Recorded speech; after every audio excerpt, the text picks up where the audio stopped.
Oh, hi. I think I want to do a YouTube video. I'm starting to get back into YouTube videos because the reefer's starting to get out of my bloodstream.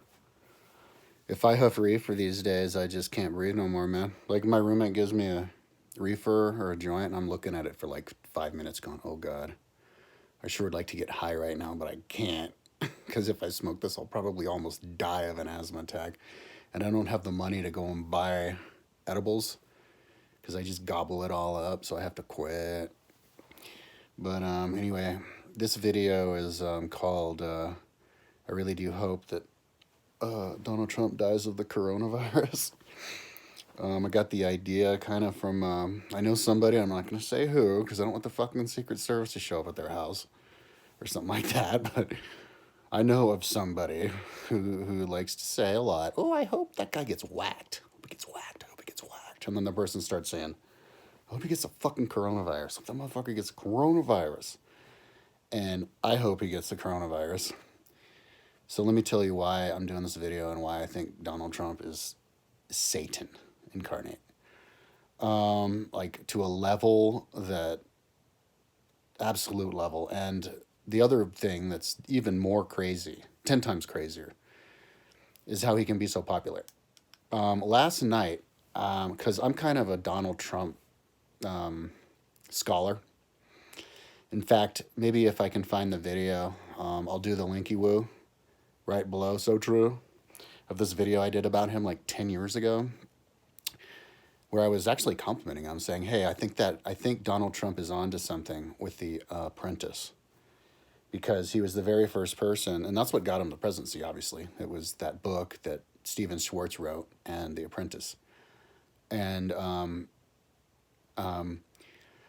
he was onto something with The Apprentice because he was the first person, like nationally known business person, to let people into his life. You know, now we know in the end, 10 years later, whatever, or 20 years later, I don't know how long he's been doing that, that's all, it was all bullshit. Like, they interviewed the people who produced the show, and, you know, they went up there and he didn't have a boardroom. The closest thing to a boardroom he had was this cheesy, like, trailer park looking, dirty, like, area that he would, like, bark at people in. So they had to create a studio up there that they called it the boardroom, but it was just a studio. He didn't actually use it.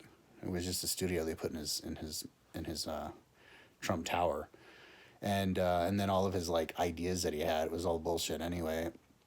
But at the end of the day, he was definitely onto something because he was the first nationally known person to let people into lives and the mind of somebody who's rich and powerful and owns a lot of stuff. And if other people who are 10 times more talented than him would have written a book sharing that what they think about stuff, or had a ghostwriter write it for him, had Tony Schwartz do it for him, and or had have done a reality show, or at least would have had YouTube video back in the day. I mean, everybody, it seems like a lot of people have, business guys have YouTube videos and YouTube channels. But back then, like when YouTube first come out, like nobody did, and I didn't understand why. And so that's why he was just original. He saw something and he went after it. So he's smart in that way. But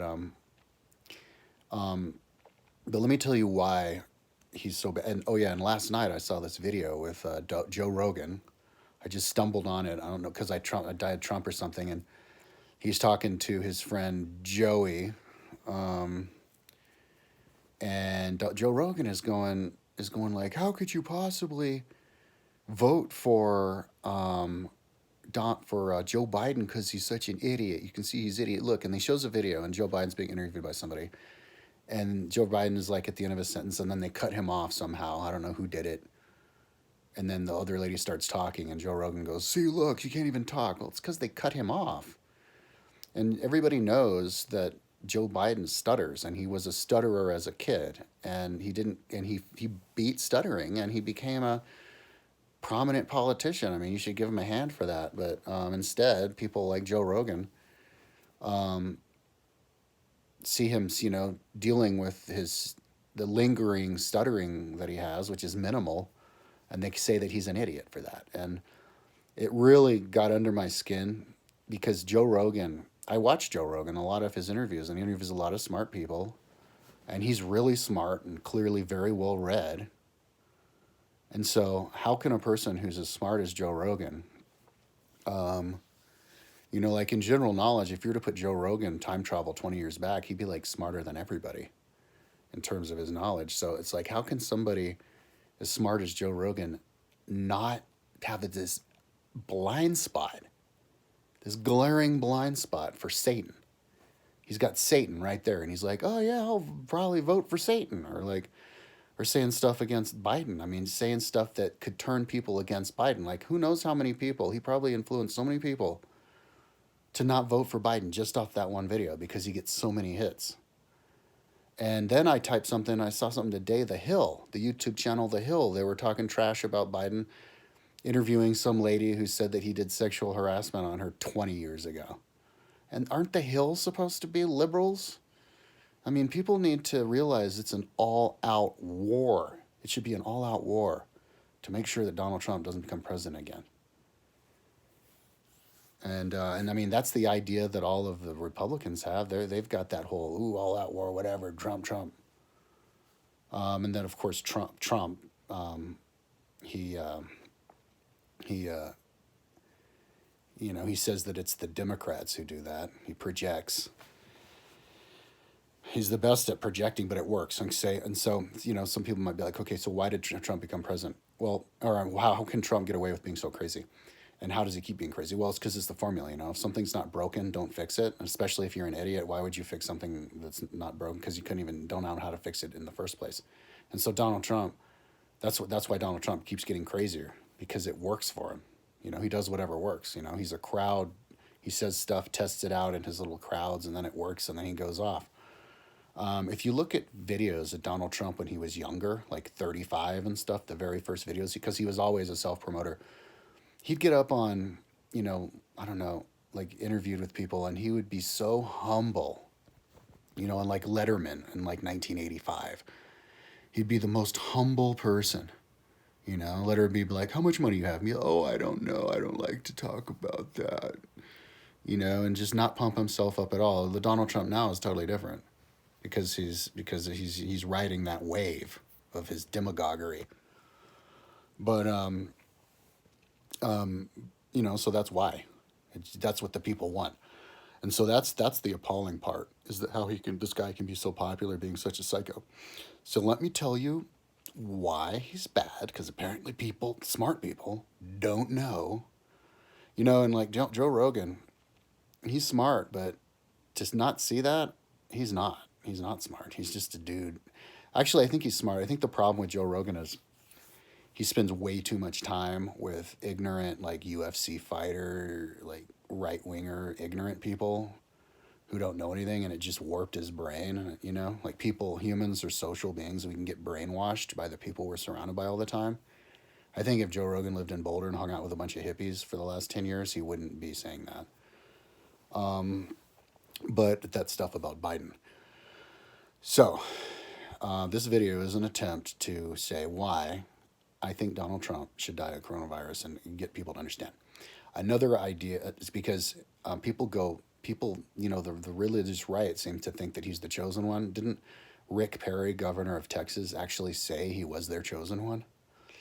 And I saw a video on the Young Turks today where they interviewed some brash woman, older woman, like a 60-year-old bitch, out of a church. They went to church in defiance of coronavirus. They all, for Easter, they all had their congregation, children and people all together. Somebody's probably going to die of coronavirus from that. And I don't hope they do, even though they're crazy. But, I say I hope Donald Trump dies of coronavirus just as a private person. If I was a powerful person, like, if I had 1 million subscribers on YouTube, I'd say the same thing. But if I was like a governor, I wouldn't say it. Because it would be kind of seem like a call to action. This isn't a call to action for the cook of Donald Trump to spit in his food and hope that he contracts the coronavirus or something. So they interview this woman coming out of the church, and they go, "Why'd you do the church?" And she goes, "Because I'm covered in the blood of Jesus." And so I won't get the coronavirus because I'm blessed by the blood of Jesus. No, and this bitch was being brash and nasty and mean. And she's like, so there, and then drives off. So I think it's pretty clear that, and I've seen other old people act brash and mean. And I think they're learning it from Trump. They're getting emboldened by Trump. I remember I saw this, I think it was a link from Young Turks like a year ago, but they interviewed some old, like 70-year-old farmer.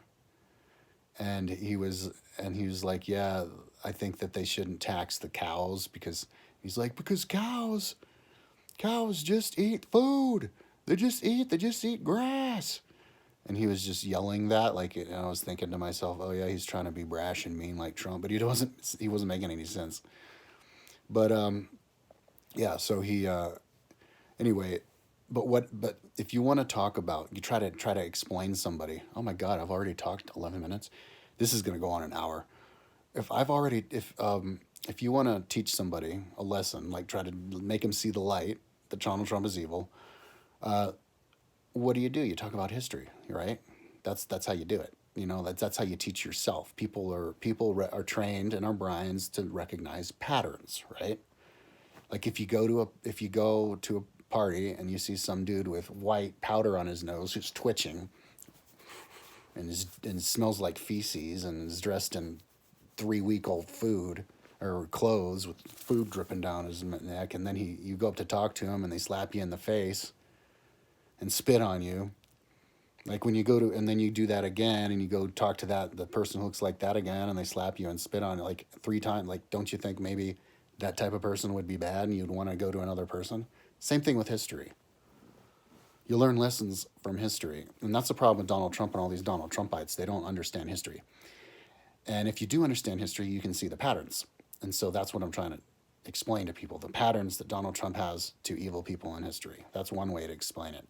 Same thing with this woman. When I saw that woman, and because people, history repeats itself. If you don't know, it's just how it's just the nature of people. So when I saw that woman say that she was never going to get the coronavirus because she was covered in the blood of Jesus, right? Because when they go to church, they drink the wine and they pretend that it's the blood of Jesus.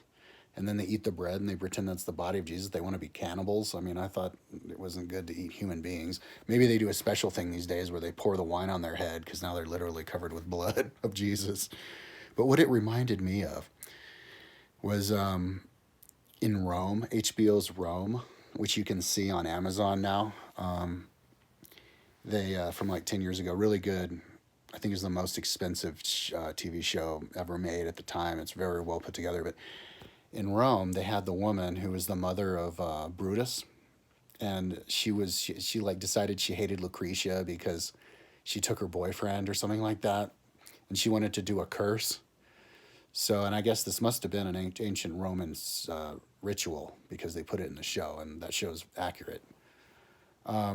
Yeah, she goes into a special room and she goes underneath like a live bull or something, and they cut the bull's throat open, and then she bathes in the blood of the bull and covers herself as she's chanting this chant over and over again. And when she's done, that's supposed to give her the magical powers to curse her ex-friend. And so, history repeating itself. The lady covered in the blood of Jesus, only now instead of a bull, it's Jesus. Which goes completely against what Christianity was supposed to be in the first place. Christianity was supposed to be getting rid of all of the, little special little ceremonies you can do. Remember when Jesus went into the church and he overturned all of the money changers, and that's along the line. You want to be you want to simplify religion and only praise God, and he was against superstition. The Buddha was against the superstition of the Hindus, and so these people are replacing, a pure religion of just praising God to now Jesus, the person, and now they're putting the blood on him. It's just reverting right back, and of course, and then thinking that they have magical powers, and so now Trump is doing this really dangerous thing. And every time he ratchets it up, You think that that's the end, but then it turns out no, he's invincible, which is extremely scary because maybe that means he'll just go reach it all the way to a maximum and get what he wants and become like Putin, get rid of the term limits, get all of the power. And so, because what happened today was he's saying that that the president has all encompassing authoritative power, because he wants to reopen the country, even though all of the governors don't want to reopen the country. And so he has the power to override them in reopening, in the order to reopening businesses. And so then people said, well, what about the 10th Amendment, which is the amendment on the Constitution made in 1791, so one of the original amendments right there at the beginning. And it's only 37 words. It's a very simple amendment, which says that the power that isn't expressly given to the federal government is devolved to the states. It's a federal system to balance the power. It goes along with the three branches to help balance the power as much as you can. And he just goes, no, all power. I have all power. And then he gets that guy, Stephen Miller. And I saw the Stephen Miller guy video, which you can see on YouTube, where he says, the president has all power, with this authoritative, like intimidating demand. And that's and for those guys to get away with it, and to have people like Joe Rogan to just, instead of Joe Rogan saying, you know what, that's bad to say you have all power, he goes after Biden. And that's a recipe for disaster when you get enough people like that, because America's held together by our traditions and our interpretation of the Constitution. If we all en masse decide to get rid of the Constitution and rewrite the Constitution and make America a kingdom, a racist, xenophobic kingdom, it'll happen. The Constitution is only there as is only valid if we all believe it. And and an example, he does want to change the Constitution. I mean, you see him at the rally. He said, granted, he said, oh, this will piss him off, but he really means it. He goes, how about for a third term, everybody, huh? A third to fourth term, huh? And everybody screams, woohoo! That's him doing the crowd testing to test how much he can go. And if he says that, and he said it multiple times, he believes it.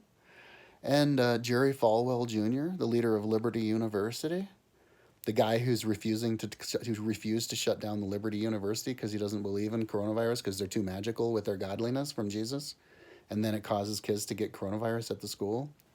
He said, and he's the president of a big university, he said that because Donald Trump, because they tried to impeach Donald Trump, that is an affront against their God King, so that as retaliation for that, what we need to do en masse is give him two more years to his term as revenge against the Dems trying to impeach him. But it's written in the Constitution, in the amendment, I don't know which amendment, they made it after FDR, that there's a 2-term limit. It's already in the Constitution. I mean, so you can't just say break the Constitution. But those guys don't care. They would get rid of it. And so another little seed that Donald Trump planted to try to change the Constitution and make himself king is when they were doing this thing, and I don't know who did it, but somebody did this thing in celebration of the Constitution, like the 220th year or whatever, anniversary, where they get all the living former presidents to read a segment of the Constitution until they get to the end of it, and maybe some other politicians, because the Constitution is only 37 pages long. And they got Donald Trump to do his part. Maybe he probably insisted on doing the executive because he's the greatest, he's the best president ever. And as he was trying to read it, he was looking at it and he was going, "This looks like it was written in a foreign language." And you know what the next thing he would say is, "This is written in a foreign language. We should just rewrite this thing or get rid of it because it's written in a foreign language. It doesn't mean anything anymore. We should improve it by rewriting it, making ourselves a kingdom." And so let me just list some things, okay? List some similarities, some things that he does that that align him with the absolute worst people from history, who we should all be able to agree are bad, and and uh, yeah, hopefully that'll work. Okay, so I think the first person who comes to my mind is Caligula. Caligula was the third emperor of Rome. He lived not long. He was the the emperor before him was Tiberius, who was the emperor when Jesus was alive. So this is 2,000 years ago, time of Jesus.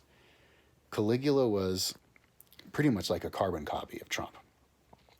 He like all of his family was murdered by Tiberius, and then after they murdered his family, Tiberius made him live with him on the island of Capri because he didn't want to live in because Tiberius killed like 900 senators because in this reign of terror. So everybody hated him and he didn't want to get assassinated. So he was just calling the shots from Capri and his nice lush palace on the top of the cliffs. And they made Caligula live with him. And so Caligula was the most meek person because he didn't want to get murdered too, and having to live with this guy who killed his whole family. And then Tiberius finally dies and people make Caligula the emperor. And so he's the most popular emperor ever because Tiberius was this old dotard who everybody hated because he killed everybody.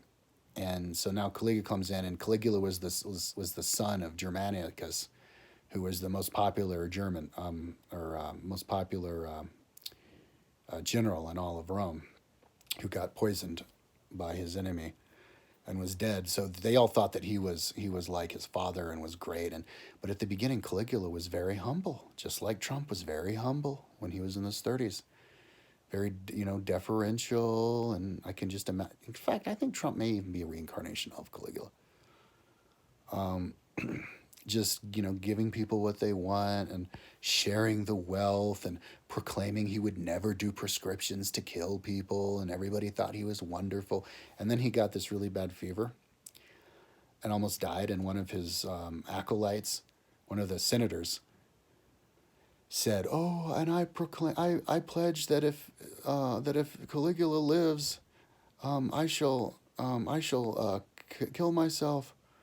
Please, gods, let Caligula live." So Caligula somehow lives, and he remembered the guy said that, his friend. So he goes, "All right, time for you to die." The guy's like, "Wait, no, but can't we fix it?" And he's like, "No." Made him go into the gladiator ring and get killed by gladiators. And then after that, he went crazy. Turned into a little Donald Trump. He wanted to make statues of Caligula all over the place. He went to the Middle East to Israel, and he saw that they had a statue of somebody, and so he wanted to tear the statue down and build a statue of Caligula and make all of the Jews worship his statue, just like how Donald Trump would love to. Like, why does Donald Trump not have a statue yet? Why didn't he think of that? He's probably kicking himself right now. Why didn't I think of a statue? And then he made his horse a consul because, and this is just like Trump, because he decided all of the other senators were idiots and imbeciles, and he was the only true human being. And so if he made his horse a consul, that would be a 10 times better consul than any of these other idiots. Just like how Donald Trump says the same thing. And that's what got him elected. Because all of the other idiots are, politicians are idiots, and they don't even deserve what they have, and his own kids could do better. And so that's another pattern. What do you see? What happens when in primitive authoritarian countries, they don't have any friends, and so they kill everybody off. So then they get the only people in power are their own family. That's what a kingdom is. You have the royal family. And then when the father, the king dies, his son gets to be king. And so that's what Donald Trump's doing. He's got the royal family. He brings in his son-in-law, Jared Kushner, to be in the White House with a job. And Ivanka Trump, his daughter, gets to go in there and be a White House and have an official job at the White House. His other son is Eric and and Donald Trump Jr. They become official spokesmen for the White House, where they're getting interviewed by Fox News, left, right, and center.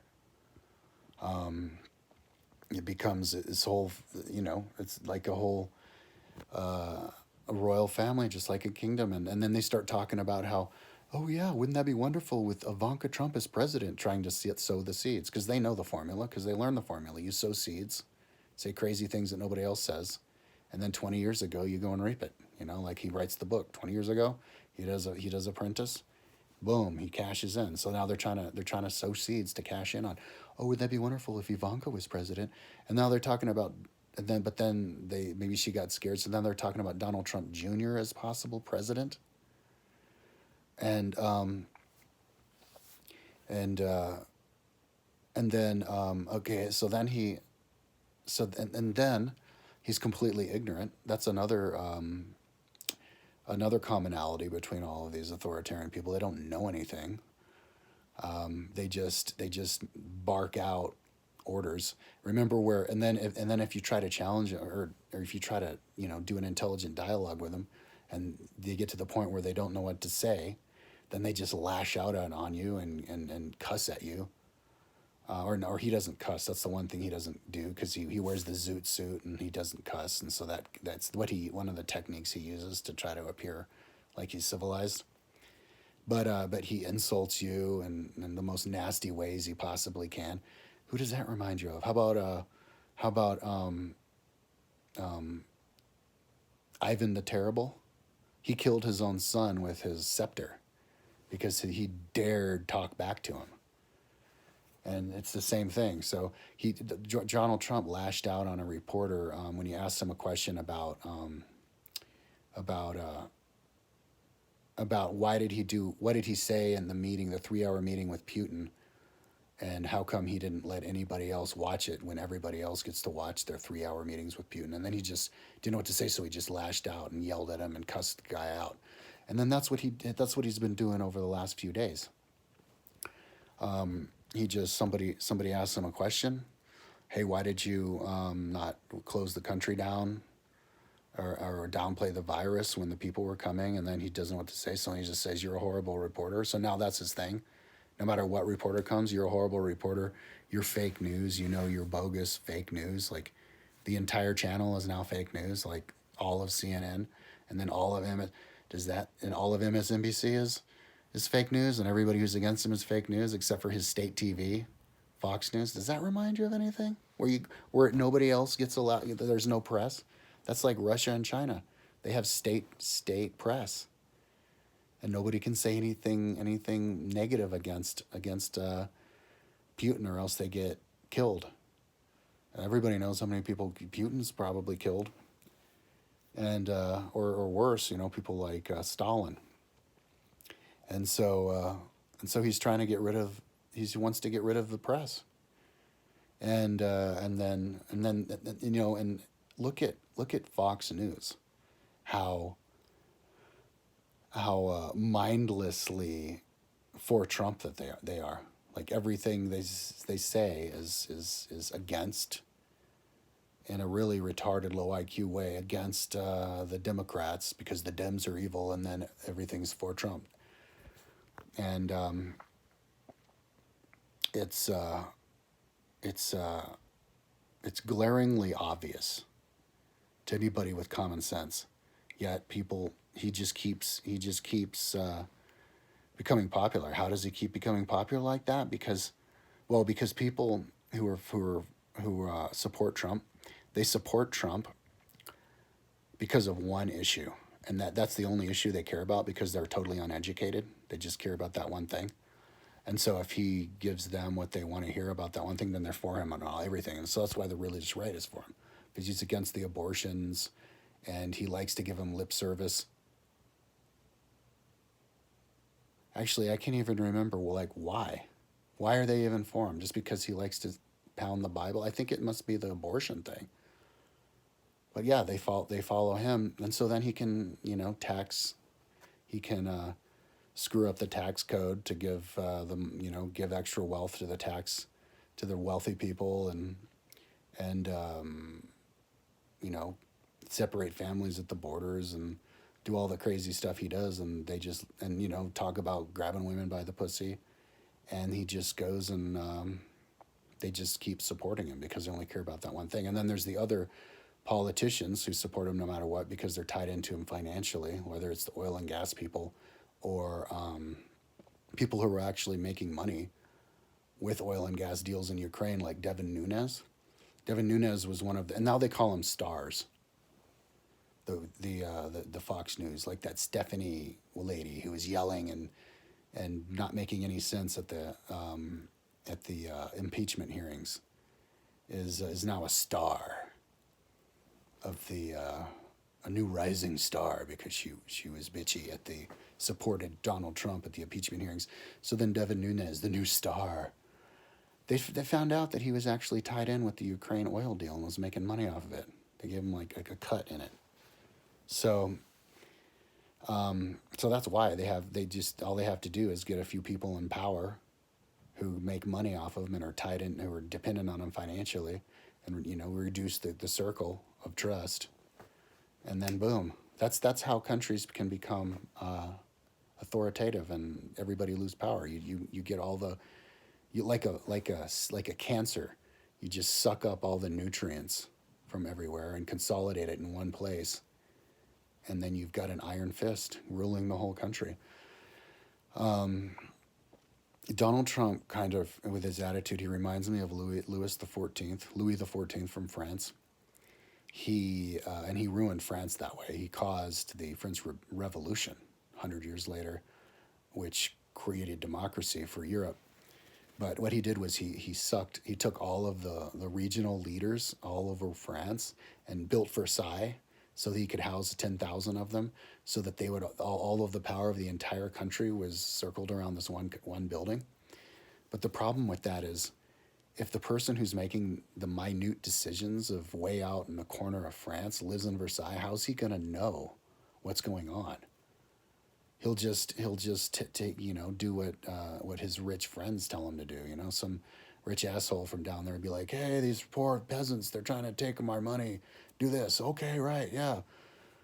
And so that's why you need to have more of a federalist government, because only the local people know the proper laws to write for that local area, especially with the coronavirus. Because the local people know who's infected, who's not infected,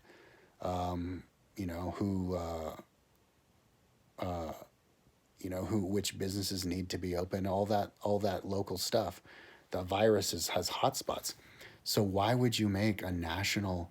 So that's what Donald Trump is saying now. He gets to make a national order to defy all of the local governors and reopen all of their public operations against their decisions, even though they know more because he says so, because he has all power, even though he doesn't know anything because he's often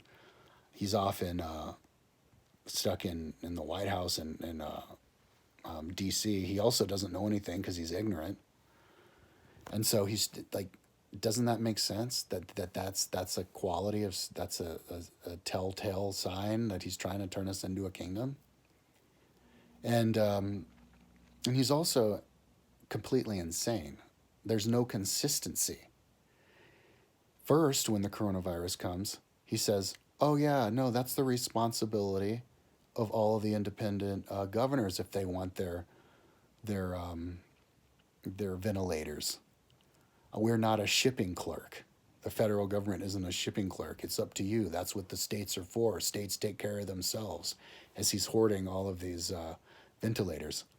I saw a story on Young Turks today that Governor Polis of Colorado ordered 500 ventilators, and he was going to get them, but then Donald Trump canceled the order and kept them for himself.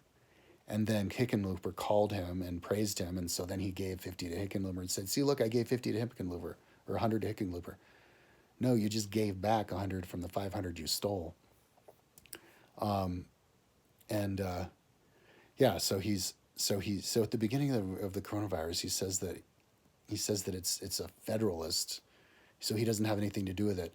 But then a couple of weeks later, he decides he wants to reopen the whole country, and so now all of a sudden he has all the power. Now, you have to keep in mind that all this stuff that he's saying, you have to know the history of Donald Trump.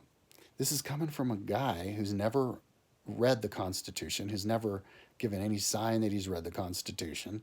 He's never said anything intelligent. He's never let on that he knows anything about history. He just gives orders. He's like a Neanderthal. Neanderthals just spoke in imperative. He's a caveman. He just speaks in the imperative. He just whatever he wants, and then he orders it. And because he says it with a forceful voice, and then he gets Stephen Miller to say it, and so then you have to do it. No, the world doesn't work that way. So, anyways, so why do I hope he dies of coronavirus? Because he has this aura about him. All of the people who love him seem to think that he's invincible, and all of that aggression is a sign of his divinity. And so if he were to get the coronavirus and die, people would remember that he's a mere mortal and he's not a God being. And then they would start thinking, oh, right, so God must be striking him down. It was the curse of the gods. And then it would break their spell like a bubble, and they'd wake up. And of course, the most important thing, he'd be gone and replaced by Pence, who is 100 times more diplomatic and smarter, even though he's a crazy religious nut. At least he's a human being, and he's not a total lunatic, and he's got a brain, and he was actually already elected to an office. There really needs to be a new amendment that says you can't be president unless you've held another elected office before. It seems like a no-brainer. They should have written that in the Constitution in the beginning. And I remember I saw some like YouTube show and people were talking about it. Somebody said, yeah, why don't they just write an amendment that says that if you're going to be president, you have to have previously held an office. And somebody said, oh, no, that wouldn't work because this is America and America should be able to, elect whoever because it's a free country. Well, you can still elect whoever because it's a free country. You just have to do the stepping stone, one step after another. They don't have like minimum age requirement. For the president, it's like 35, but for a congressman, it's much less. So just have the younger people be congressmen, and then they become president. Don't just let some asshole walk into it. Because you'll get a situation like Donald Trump, who has no qualifications, unless you consider being a failed businessman who somehow manages to get more and more loans from banks who then refuse to give him loans. So then he gets loans or grants from Russia to pay for everything. And actually, his son said, Eric Trump was on a golf course talking to a golf reporter and actually told the guy, said, oh yeah, we get all our money from the Russians. So, that would probably solve everything right there, because we would have, if he had number one, he wouldn't have ever, somebody like that would have never run for governor anyway. It's not doesn't give him enough press. But even if he had have been able to be governor, people would know what a lunatic he was, and he never would have been elected as president. And so, but the idea that he could possibly become president, and there's people like Joe Rogan out there wanting to talk more trash about Biden, who's been a politician since he was in his 20s, instead of Trump. Like, what's the deal?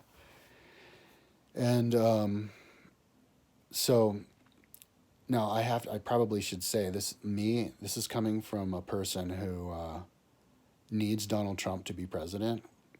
I don't want to say why, but it has to do with the way that I make money.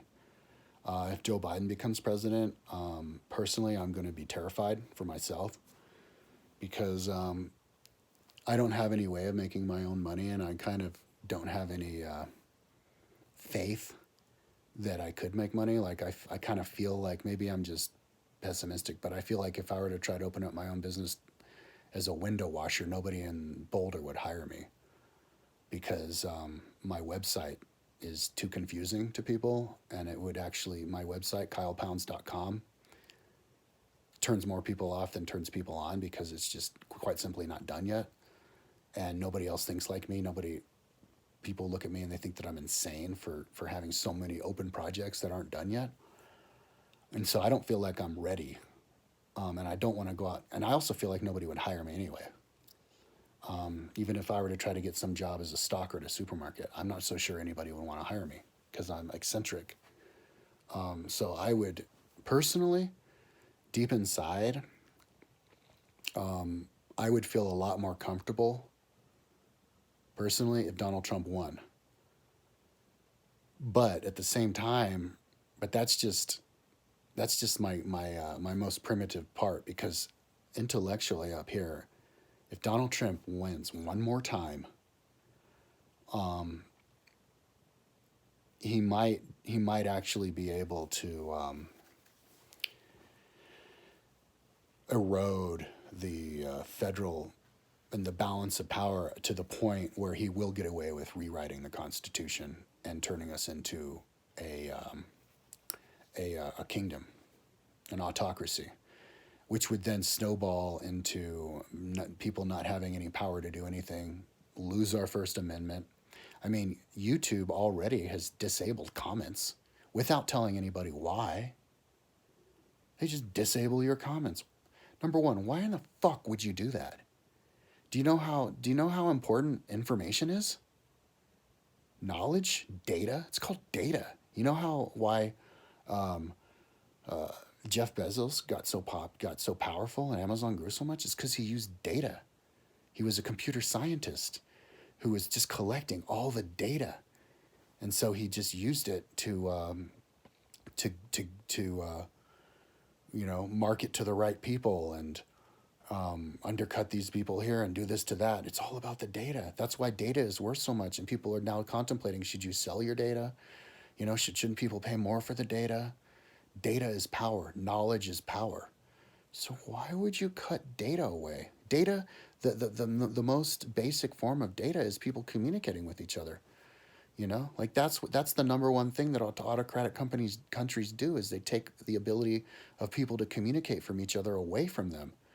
When people wanted to speak to the King Louis XVI of France to try to express their grievances, because they're all starving to death because there was a famine going on, because there was a freeze. They had a bad winter, and he didn't want to hear it. And so they made them, and they actually went to Versailles to try to talk to him, and he just wouldn't see them. So they had to go and have their meeting amongst themselves in the tennis courts on Versailles. It's a famous occasion. And they were having the conversation amongst themselves. They didn't have any representation from the actual government because he didn't want to talk about it, because he didn't want the data. And then they have people like in Russia who, with the secret police, making sure people can't have underground meetings, and you have to have meetings with secret code passwords and hide in the basement to have your secret meeting because people weren't allowed to communicate with each other. When people wrote the Federalist Papers, they had to write it under false names because they were afraid that they'd get persecuted for speaking their mind. That's why it's the First Amendment, not the Second Amendment. The First Amendment is freedom of speech. So why are you taking away the data and disabling comments? Now people can't communicate in the videos. If you, I guess if you have an adult video and people have agreed that you're an adult video, then people get to comment. But at my channel, my vlog channel, is a child's video, because my website is for the children, and I'm reorganizing the educational system for the children. If you have a child's channel like I do, there's no comments allowed because of no reason at all, because there's no communication allowed, because that's not data.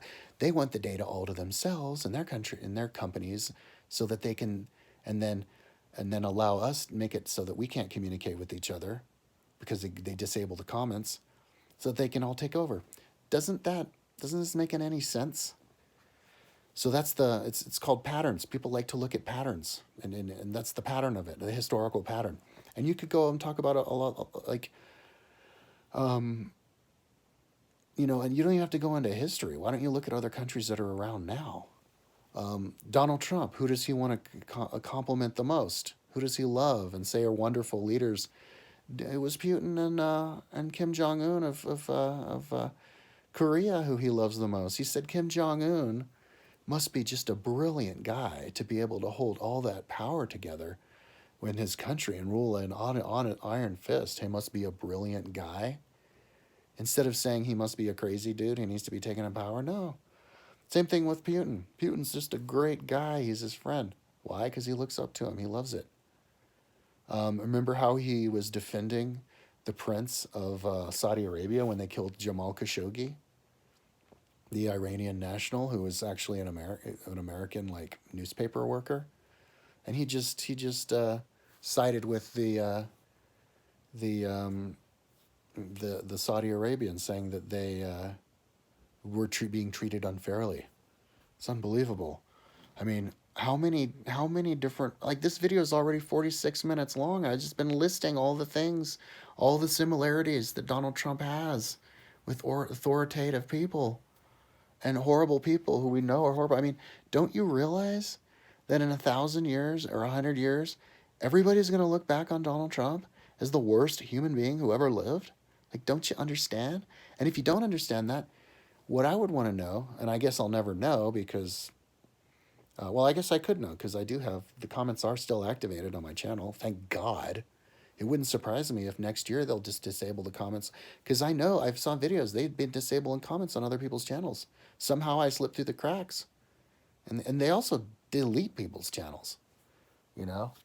And of course, if Donald Trump got state control over YouTube and he said, I get to delete, he'll say, because I have all power, of course I get to delete, because I'm the president, I have all power. And it's mine anyway, so of course I did it because I can. So, he, that it should be enough. It should, I mean, people have to be able to communicate, and you have to put a when you're the president, you're supposed to act like how everybody is supposed to act, you know? You're not just the legislator in chief, but you're also the exemplar in chief, because people are wired to have a leader and to have one person to rally around. But the beauty of our Constitution is that you get to kick that person out every 4 years and get another person in. And when the new people go in, it's just supposed to be a person having a job. It's just that person. When they have the job, they have the power. But then they're out, and then they're just a normal person. Now, so let me see, because I've given enough examples of how Donald Trump is just like all the worst people from history and the worst people alive today. Now, let me give an example of all of the people who are the best people in history, who we all like to use as examples as the best people of history, and show how that's the opposite of what Donald Trump is, and all the worst people in history are. Now, if you want to disagree with me on that, like, what the fuck is next? Are you going to say that, oh, well, then we must burn all of the books from history? Well, if we burn all the books from history because they disagree with what you believe, we don't have any books left. There'll be no Plato or Livy or Tacitus. Now, let me talk about Tacitus real quick before I give the examples of the good people. Tacitus was lamenting because he lived at the beginning of the empire. He was saying, you know what, we're losing, and Seneca, we're losing our ability to communicate with each other. There's no more. The reason that there's no more philosophers anymore is because we're a autocracy, and if you say anything bad about the king, you're axed, and so people are scared shitless. And so that's why all of the famous Roman writers were from the Republic of Rome. There's no famous historian or philosopher from Rome during the Empire of Rome. You know, we talk about the Roman Empire, the great Roman Empire, and then you talk about great Roman authors and philosophers. Those great Roman authors and philosophers weren't from the Roman Empire. They're from the Roman Republic. And the Roman Empire You weren't allowed to. Nobody was allowed to say anything. In fact, there was so little record keeping in the Roman Empire because weren't allowed to say anything unless you were going to lick the butt of the king. But then all that was bullshit, and people didn't. That wasn't quality writing, so they threw it away. None of that was during the Roman Empire. The last one was Seneca. I think the very latest. Seneca was Nero's tutor, but then he ended up getting assassinated by Nero, even though he was his childhood tutor. And then you didn't have anything. Oh yeah, and so there's so little knowledge from the ancient Roman Empire that in one of the the Dark Ages of Rome, they had a king called Elagabalus, and he was a boy king, and they ended up killing him. But he tried to start a single god, kind of like Christianity with a one god. He called it the sun god, and it was an idea he got from the Middle East, and that was one of the reasons that they killed him, because he wasn't Roman enough.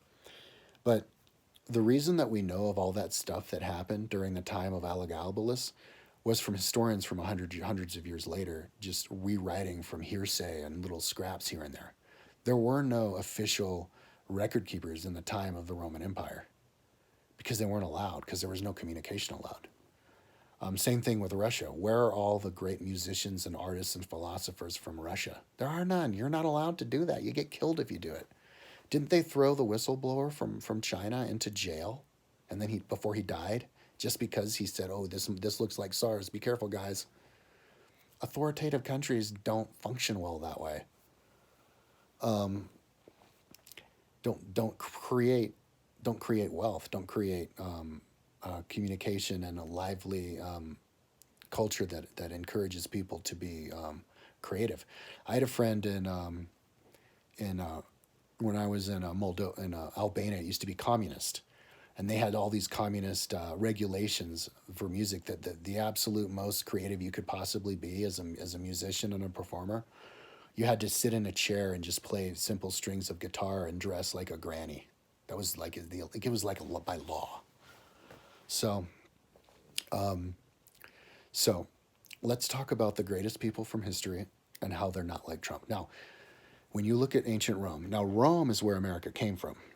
Rome, America is a product of the Enlightenment from the late 1700s, from the fall of the Kingdom of France, when they turned it into a democracy, a republic.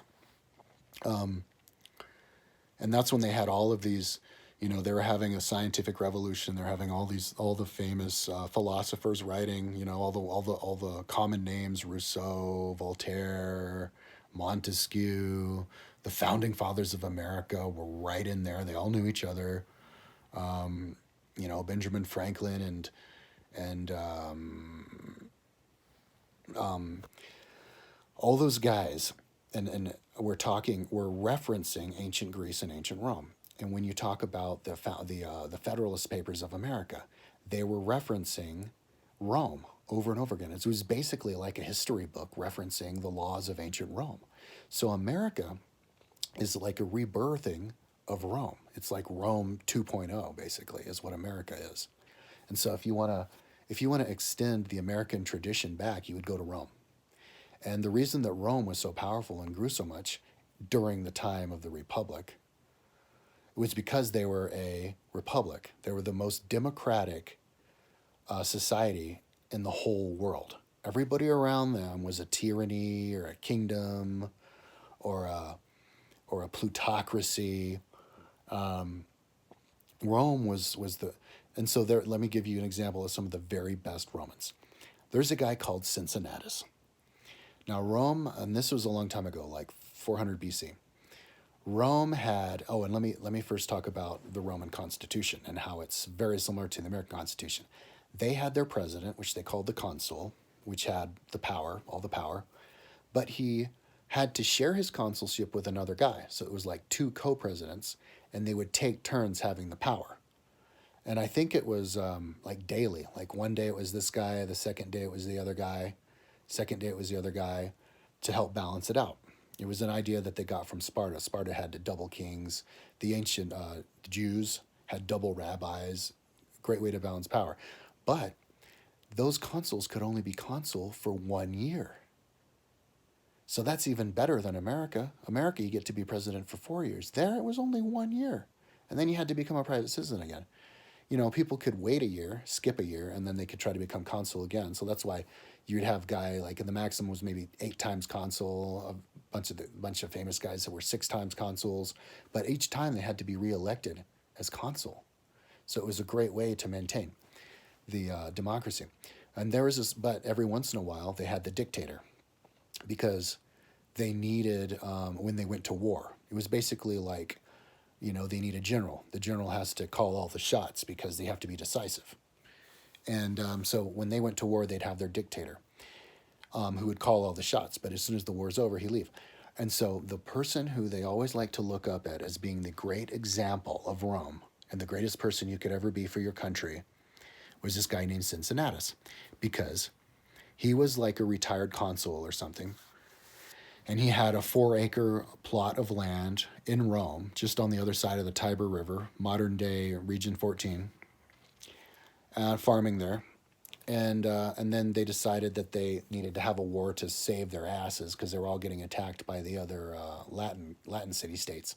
And so they declared a state of emergency, and they made their dictator, Cincinnatus, who went and was a great general, and he won the war. And when they went back, because he was so powerful, he could have taken power of the whole country because he was so popular and made himself king.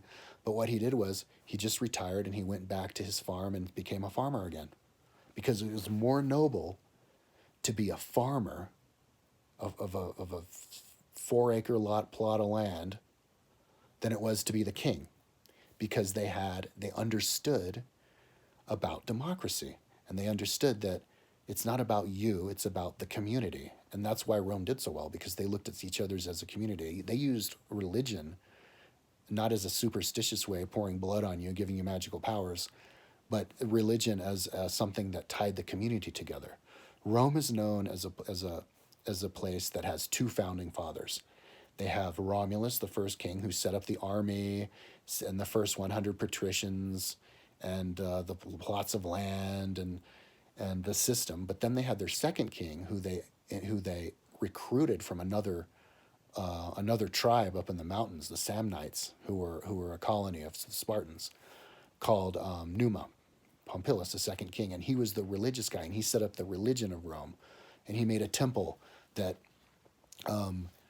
if you're not at war, you get to have the temple doors open with the fire flaming, and and all these and he created the Pontifex Maximus, which is like modern day Pope, the great religious leader who is for life, or elected, I think, and then just like the Pope, and all these different religious systems to try to create a pride for the city and a solemn, serious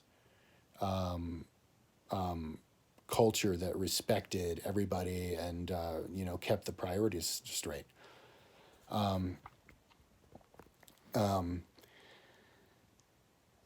So that's one example, Cincinnatus, and so he's the greatest person ever. So we also look up to George Washington the same way. He was like a modern day Cincinnatus. George Washington won the war against the British, and then they elected him as first president. But then after one term, not two, one term, he voluntarily gave up power and went back to his farm for the rest of his life and died as a humble farmer. And everybody looked up to him for that because of the balance of power. The culture of the balance of power creates a good country, and so then you praise those people. So if we praise George Washington for not being a power monger, and Cincinnatus is a great legendary leader for not being a power monger, why in your right mind, as a human being who can recognize patterns, would you think that Donnie Boy Trump, the guy who wants to be king, is going to go down in history as our great God King? It doesn't work that way unless you're going to try to make him the reincarnation of Jesus Christ. Is that what's next for him? Is he going to proclaim himself to be Jesus?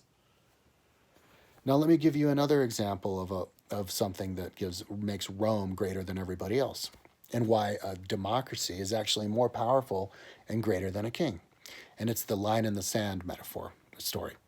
There is a story back in the Republic of Rome, when they were a republic, not when they were an autocracy. And the reason Roman Empire, because it can confuse people. Well, then why was the Roman Empire bigger than the Roman Republic?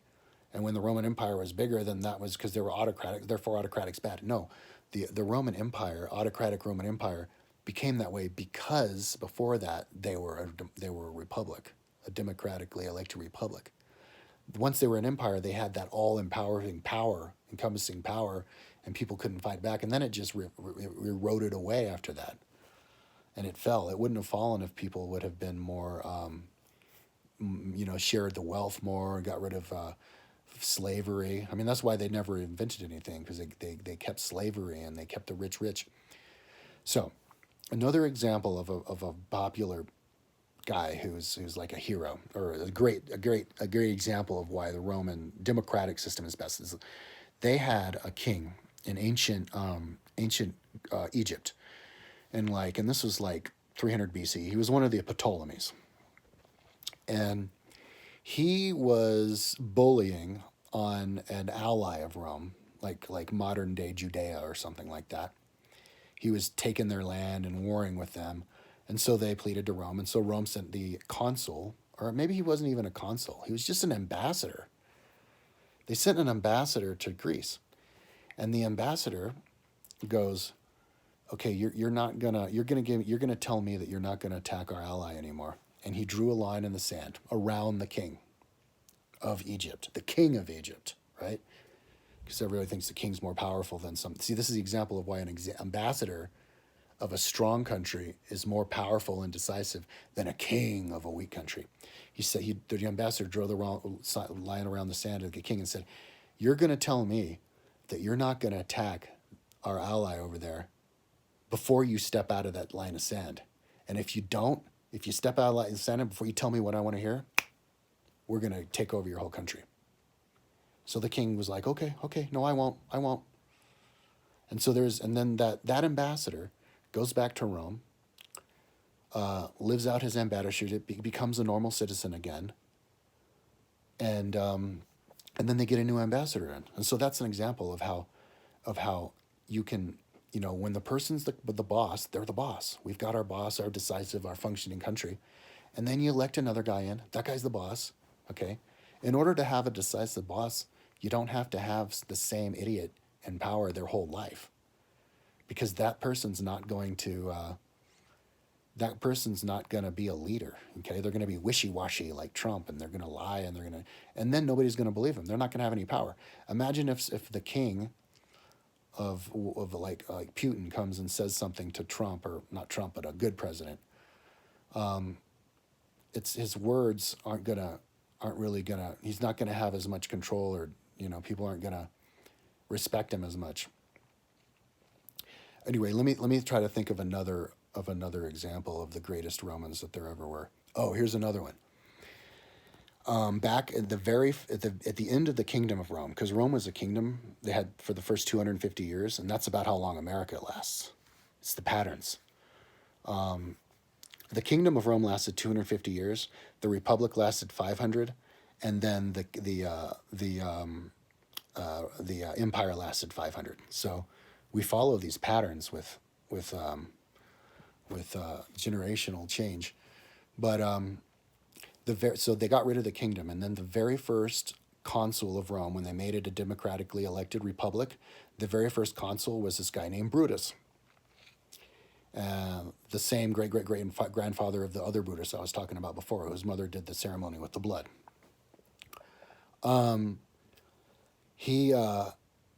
Brutus starts the new republic, and he sets up all the rules and becomes consul.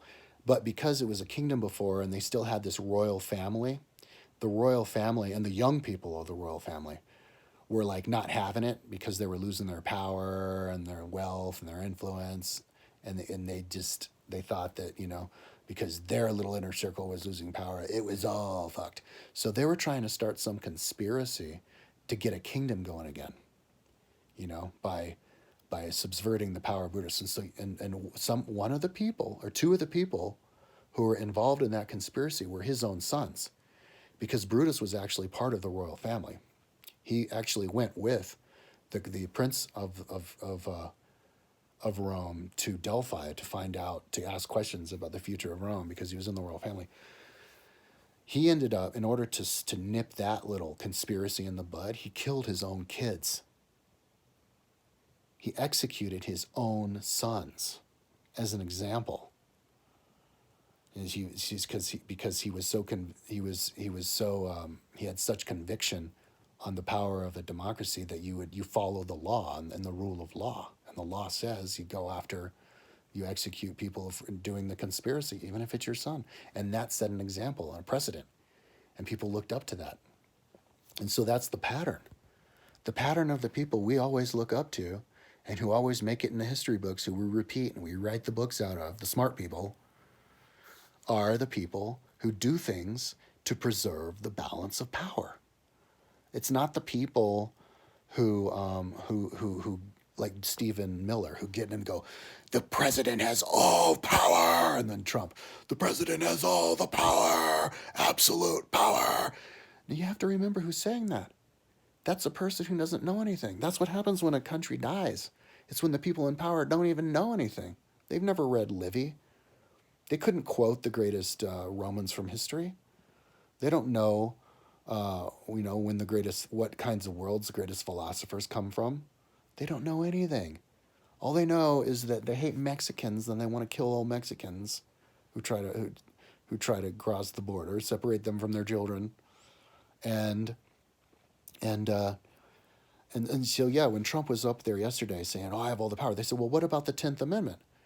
One of the original amendments, which is only 37 words long, which says, hey, by the way, it's the state's power. And now Trump is like, no, I have all power. I can make the states open up all doors even if they don't want to. You know why he says that? Because he's an idiot. He doesn't know what the fuck he's talking about. That's why he says it. He's never read anything. And so when he grew up, people calling him Mr. Trump. Hey, Mr. Trump. Yes, Mr. Trump. Don't ever call me Donald unless you're like, my equal. And so then he goes, oh, you know what? They call Mr. President, Mr. President. Mr. President, Mr. Trump. Oh, I must be Mr. President then, because they call me Mr. That's about the logic that he has. It doesn't go any beyond that. You know why I know that? Because he's never said anything smart before. That's the idea of the philosopher king from Plato. You need to have a king who's actually a philosopher, and a philosopher should be the king, because you need a king who knows the fuck's going on. You need a king who's read a book, at least one book in their life. I mean, how do we know Donald Trump's ever even read a book? Donald Trump is in the investor class. You can be, and the investor class in America, they have it set up where once you make a certain amount of money, few million, I don't know what it is, then you can start investing in enough to diversify your portfolio. You spend all that money, diversify your portfolio, get a financial advisor. You don't have to think anymore. You just collect the money, because it's that formula, and then you can get richer and richer and richer and richer. Invest more, invest more. And Donald Trump's the perfect example of that. He's 6 times bankrupt. He tried to open up a casino in Atlantic City when he already had a casino in Atlantic City. And when he opened that casino, his first casino, there were already casinos in Atlantic City. So why would you open up yet another casino? You're just going to destroy your other casino. They're going to compete against each other. And he also did it at like a fucking, what was it, like a 13% interest, because none of the banks would loan to him anymore. He had to get this like 18% interest. The math didn't line up, and then he spent way too much money in, renovating it and everything. And then it fails. It's like, obviously, Trunk Steaks is going to fail, and Trump Airlines is going to fail, and Trump board game is going to fail, and Trump vodka is going to fail, because he tried to sell Trump vodka in Russia or something like that. Trump this, Trump that, Trump the next thing is going to fail. because he's an idiot. And his father actually had to bail him out. His father, in an illegal way, obviously. His father went into his when he was still alive, went into his Atlanta casino and bought like $3 million worth of chips over at the gambling thing and cashed him in. They used the money to be able to pay his bills for the credit card bills for that month. And then he gets paid by the admission of his own son by the Russians, because the Americans won't pay him anymore. So now he's Russia's stooge. So now we have a president who wants to be king, who's also Russia's stooge, who wants to now kill everybody in America by forcing America to open up for the coronavirus again. It's like, how many? I've talked for an hour and 10 minutes. How many more examples do you need? I mean, do you really want somebody to be your president who screams and yells at every single person? How can every single person but you be a fraud, idiot, sham, bad person? The answer is, if you're a lunatic, if you're a spoiled brat, idiot, lunatic, just like, Nero, Caligula, all the worst people are the biggest autocrats. Does anybody, do we have a bunch of statues of Stalin in America? No. He's not a hero. So that's why Trump, and so, but yet he's the most, he's gotten all, I think he has a 53% popularity rating on the coronavirus. 53% people or something like that think he's doing a good job. It's like near 50%.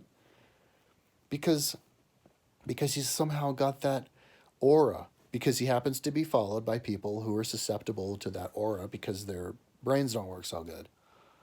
So now they're pouring Jesus blood on them, so that now they're convinced they're not going to have coronavirus ever because it's magical. Just like how Jerry Falwell Jr. is magical because he praised Jesus. Nobody at his campus is ever going to get the coronavirus. Oh, and by the way, give him 2 more years, right?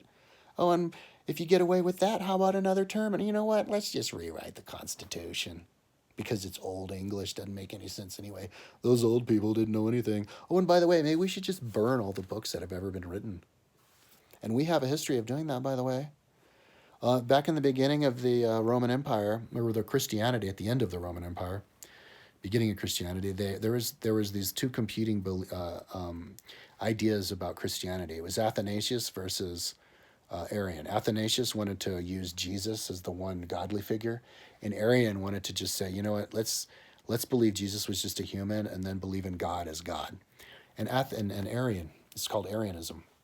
It was the version of Christianity that the barbarians liked a lot, because they were actually at that point more democratic than the actual Romans. Roman had devolved into just the rich versus the poor, rich people cheating on their taxes and everything. And so Arian wrote thousands. Athanasius has like 3,000 pages worth of text. He's like as much as or something, I think. And all those guys, St. Augustine, St. Ambrose, 3,000 pages worth of text each guy. I think Augustine maybe like 8,000 pages. It's all on my website. Arian, same thing. He had books and books and books. We have 0 left of Arian because they burnt all the books. Because that's what the winner does. Winner take all. Winner burn book. There's so many ancient Mayan books. We could probably have the history of Atlantis from Mayan lands. But when the Christians went there, they burnt all the books. The Nazis burnt all the books. All the worst people burn all the books. And then hundreds of years later, people go, oh man, wouldn't that be nice if we had those books? We'd know this. We'd know so much more insight into the past. There's this book called Diogenes, Lives of Philosophers, where he writes about like 50 different philosophers. And most of those philosophers, there's nothing that survives from that philosopher because their books got destroyed. People don't care about maintaining knowledge. And then he writes a list of all the books they wrote. And the list is like 100 books long. Like each of these philosophers wrote 100 books. They don't exist anymore. So what we need to do is preserve knowledge and communication between people. But how can you preserve knowledge and communication between people if you have a president who doesn't allow anybody to talk back to him? And if you say anything like, why did you wait so long to shut the country down? You're a bad person. You need to shut up. You're a fraud. I should shut down your whole your whole operation so that we only have our one state TV, just like how my buddy Putin has with the one state TV in Korea. That's how we need it. And all the Christians are like, yeah, let's pour ourselves in Jesus' blood. That'll keep us from getting coronavirus. And all those libs are gonna die of corona. And then Jesus will come back. And then everybody will realize that Trump is Jesus and he'll get to be president for hundreds of years with this magical Adonis blood. You know, it's the patterns. You have to be able to identify the patterns and know what kind of person you're looking at. You have to realize that in 100 years, this guy's not going to be smiled upon. In 1,000 years, he ain't going to be smiled upon. Joe Rogan. Okay? Biden, Joe Rogan, is 100 the times the man as Trump.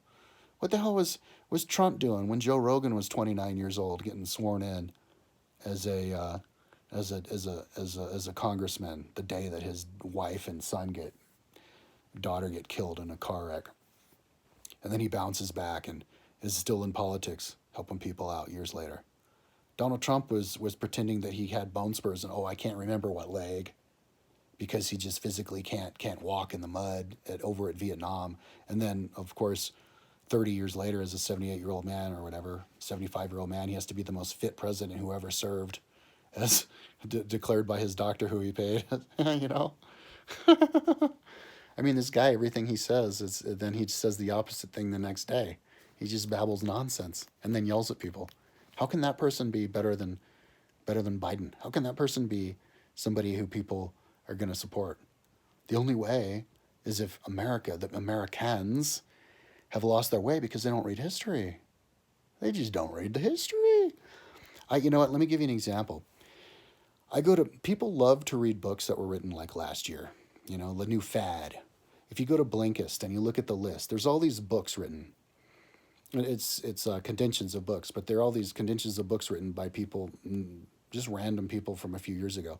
30,000 views, 70,000 views, just thousands upon thousands. You go to YouTube and some, like Logan Thomas or whoever that guy is. All the new YouTubers are dancing around and acting silly, and they get gazillions of views. Well, if you go to like Gutenberg or, Archive, these websites that have the actual historical books of the ancient writers who you should be reading, Plato, Aristotle, all the Enlightenment writers, it's got like 50 hits, 60, 70 hits. I looked at my Constitution of the United States of America on my own website, which is the best. I think it's the best way that you can put books on the internet. It's the way that I do it. One visitor, because I have a counter on my website too. I'm the only person who's read my Constitution on my website. People don't give a shit about the people who have in the past, because maybe they think because they lived in a time where they had to light their house by a candle, that meant they were an idiot and they didn't know anything. Well, think of it this way. If you have to light your house by the candle and you don't have any time to waste your time watching football and all this contemporary bullshit, you've got plenty of extra, and you have slaves to work for you, or you're rich enough not to have to work. You've got plenty of time to study your entire life. Like Montesquieu is just this bookworm who just studied all the time. So those guys are smart, and they understand the value of democracy because they lived in a world that had too much kings, and so they were ripe.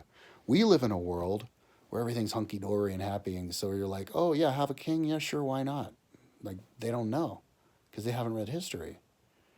So we need, the American public needs to read some history books so that they can learn to have recognizing abilities and see that Trump and go, oh my God, that guy needs to get out. And so that's why I really do hope he dies of coronavirus, because if he dies, and I'm saying this as a private person, I don't want the Secret Service coming at me.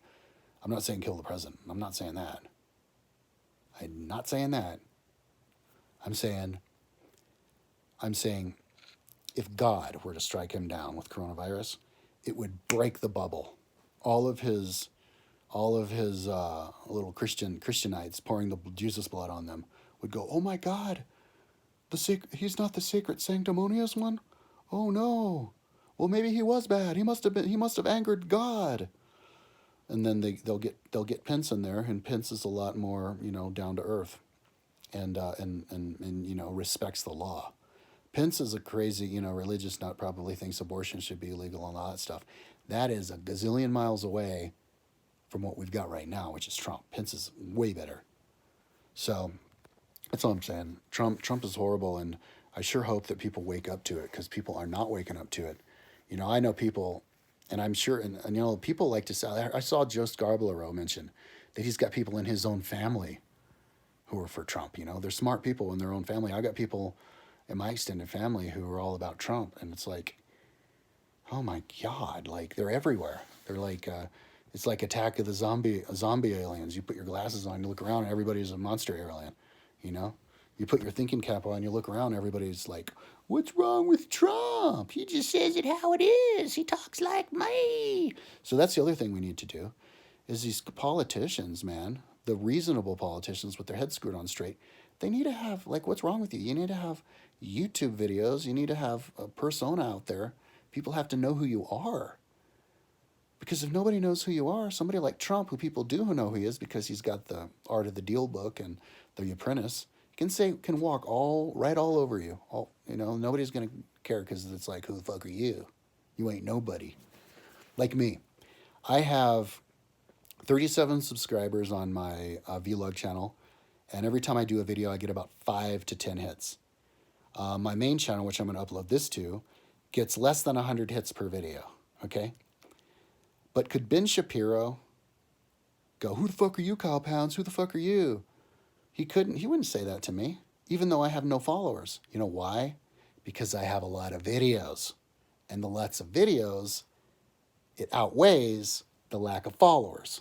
Because what I would say to Ben fucking Shapiro, because remember, that's what Ben Shapiro did to that guy over in England, a really famous, old, 70 years old, been around forever, right-wing guy asked Ben Shapiro, like, hey, what's the deal about separating the kids from the parents from the kids? And he goes into Donald Trump mode. Who are you? I don't even know who you are. Why should I even listen to you?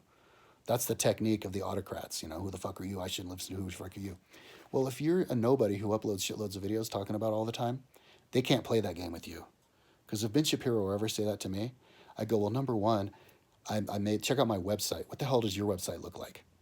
Number two, look at all the videos that I have talking about stuff. That's who I am. I'm an American who speaks my mind, Ben. And he wouldn't have anything to say. He'd be like, wow. I'd be like, where the fuck were you when I was doing all the videos? Your very first video was like 3 years ago, where you were talking trash about abortion because somebody paid you to talk trash about abortion. Then fast forward 3 years later, like, everybody thinks you need to be president. That's who the fuck you are. So you don't actually have to have a bunch of followers in order to be able to maintain your integrity and be impervious to the bullying of people like Ben Shapiro and Donald Trump. All you have to do is be protected by a country that allows you to put videos on the internet and allows you to communicate with your friends in the comments section for the whole world to read. And I don't block people unless people make it impossible to communicate with. There is this guy named Dale who was used to comment on all my videos, make these really long things, making stuff up about me, like pretending he was a friend of the family, going, Kyle Pounds doesn't even own his car. His mommy owns his car. Plus, he lives in his mommy's basement. None of that's true. But he would say it, and he'd be like, yeah, and we try to help. I try to explain to him, but he never talks to me. And so then I would comment back, and I'd be like, I would make, my comments would be 5 times longer than his, just refuting everything he says. And then he'd come back the next day, say the same thing, as though I'm the person who's not communicating with him, when he's not ever responding to anything that I say to him. Yet he comes back to my next video. Everybody knows that Kyle doesn't even own his car, and that nobody would ever even hire him if he even tried to get a job. All know this. It's like, no, you're just saying this. Now imagine if he got to say that and then I wasn't allowed to respond to him. And that actually happened on one of my videos. Somebody was attacking me over this video that I was doing, speaking against the Hobby Lobby. And so I'd write this guy back a literal book every time. And then I went back and looked. All of my comments were missing, yet all of his comments were still there on my video. And so then I comment, I'm like, look, I'm not going to respond to you. Stop attacking me. I'm not going to respond to you anymore because my comments get deleted somehow. So then he goes, of course your comments get deleted because you're you're one of the leftists. It's like, oh my God. So as long as we're protected by the First Amendment, meaning you can upload videos and you can communicate with the comments below, it doesn't matter. It doesn't matter if YouTube or Google even, and I'm not saying they do this, but if YouTube were even to go so far as make it so that all of my videos say 5 hits per video, 1,000 dislikes per like, every single video, it doesn't matter. As long as my video is up there, nobody can walk all over me, because the smart people will look at me and go, oh yeah, he's legit. And then I could actually attack Ben Shapiro back. I could say stuff like, Ben Shapiro, where's your website? What did you ever do besides talking trash about people? Where's your video, educational video? It's nothing. Like Ben Shapiro did a video about the Federalist Papers once. And he didn't even say anything. He's just like, Federalist Papers is the greatest book ever written because and he says like one stupid thing, and it's like, that's the video. It's like, oh great, well hey, First Amendment is good for you. I'm glad that you did a little edu video. But all a nobody has to do, or a person who doesn't have any followers, do their own Federalist Paper video. It'll be 10 times better than his. And if it's up there, you're invincible. I'm invincible. Unless, of course, somebody comes and hauls me off to jail, like in Russia, then I'm not. But I still am. Because if you take, wasn't that a Tupac quote? You can kill the soldier, but you can't kill the warrior.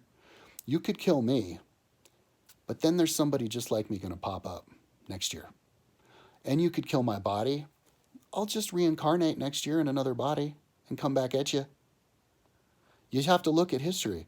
History has a pattern to it that tends towards larger brains in the human being, and more democracy, and more republics, and more communication in between the people, and more use of communication with the technology, and better technology to help people communicate.